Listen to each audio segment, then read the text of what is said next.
أعوذ بالله من الشيطان الرجيم. بسم الله الرحمن الرحيم.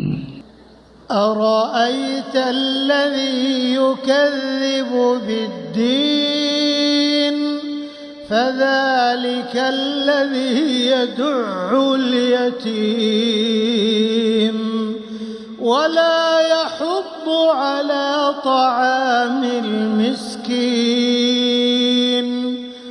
فويل للمصلين الذين هم عن صلاتهم ساهون الذين